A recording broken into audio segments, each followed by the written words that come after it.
10, in fact, with Haslam, Sykes and Locatelli all in their pit boxes as well. As far as the leaders are concerned, the only two out on the circuit at the moment, number 45, Scott Redding, currently loses 0.4 of a second to Top Rack in that final sector, and in that final sector, no one's gotten closer than 0.4 to Top Rack, so that is where the Yamaha's working really well at this stage. Obviously, you expect to see, it's no surprise that in a section of the track where you really need to brake on the angle, that the Yamaha's just got that bit of extra performance in some of the other bikes out there, so that is where the Yamaha's really strong. We've seen it so far around this track that in the middle sectors it has been a case of the Kawasaki's and the Ducatis having a little bit of an advantage, but that can all change now in the final 10 minutes of the session. Yeah, so it's not sort of a Ducati problem in that last sector, it's more about Top Rack and the way he works with his Yamaha.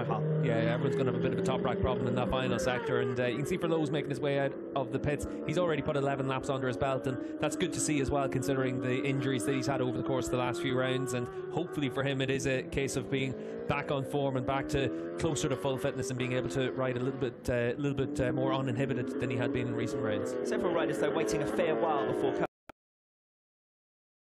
among them. You'd suggest that riders might perhaps have been expected to really put in as many laps as possible as far as track familiarisation was concerned. Well, I think that's why we saw some longer stints at the start of the session, riders going out doing 8 or 9 laps and then coming into the pits and making some changes to the bikes and then going out for these final 12 minutes. And you'd expect to see everyone stay out all the way through until the end of this session now. Yes, KRT leaving it late to return to the circuit, as we've been saying, but a couple of other riders also out onto track, Andrea Locatelli and Tati Mercado just completing their installation laps. Not quite sure what Michael Van der Mark was waving his hand about there. We might be about to see it. Big moment there as he backshifts down in towards those ever-tightening right-handers at the end of the lap, and for Van der Mark, he's able to at least live to fight another day, and he's going to rejoin the track and still be able to set some times. To sim just coming through turn 1 down in towards 2 and 3. This is one of the tighter sections of the track, but it opens up from 3 onwards through turn 4, 5, 6. It really is opening up all the way through until we get to turn 10 at the end of the back straight. Scott Redding's just gone across the line for a new personal best, 1 minute 37.504 for Redding. So the standings now with just over 10 minutes remaining. Razgatlioglu 9/10 clear, Rinaldi second fastest, Bassani third fastest, Jonathan Ray fourth, and Scott Redding fifth. A fair number of Ducatis up towards the front of the field. Yeah, and certainly that's what Scott Redding's going to expect to see through the course this weekend, is that Ducati have the performance to be able to get to the front. He wants to be a spoiler. As it is right now, he's fifth fastest, but you'd expect to see him find some performance as we move through the sessions today. But Ducati, they can be that spoiler if the bike works and it's in that right operating window. We've seen them so strong all the way through this season.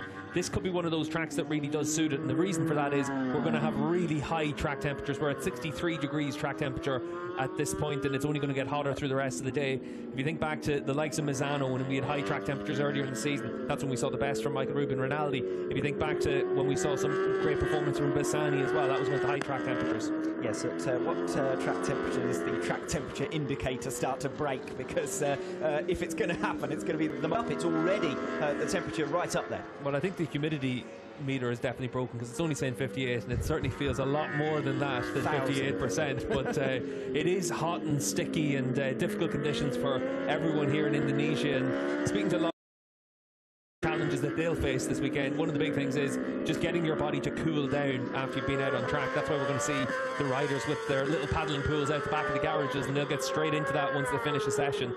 Bring down their body temperature, get themselves cool, and start the recovery process, because that's one of the big challenges that you have in World SBK. With 3 races in a weekend, it's really difficult for these riders. Very different challenge to what you have for the likes of MotoGP riders, where you've got, you know, Friday practice, physical to try and manhandle the bike over the course of a 21-lap race, that you're going to need to have an awful lot of concentration to avoid making mistakes, and that's one of the big challenges for the riders.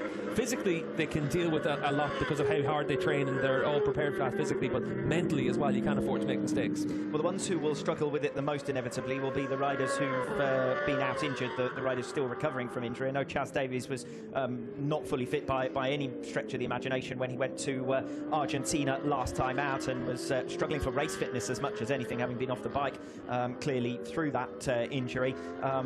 He might be among the riders perhaps who will struggle.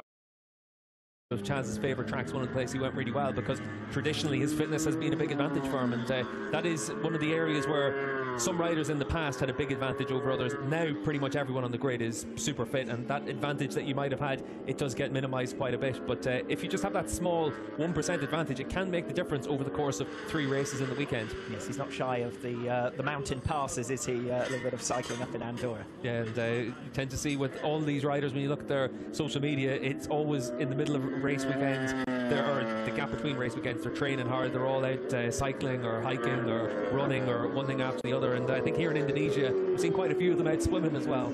Or just before race weekends, if you're Scott Redding, of course. Yeah, and obviously for Scott, that gap between Jerez and Portimao, cycling between the 2 tracks, it was an interesting way to get himself ready, but it worked. He had a great weekend in Portimao. Yes, anyone who'd been criticising him prior to that weekend for the decision to exert himself between 2 rounds quickly had to eat humble pie after a brace of second positions over the course of that weekend.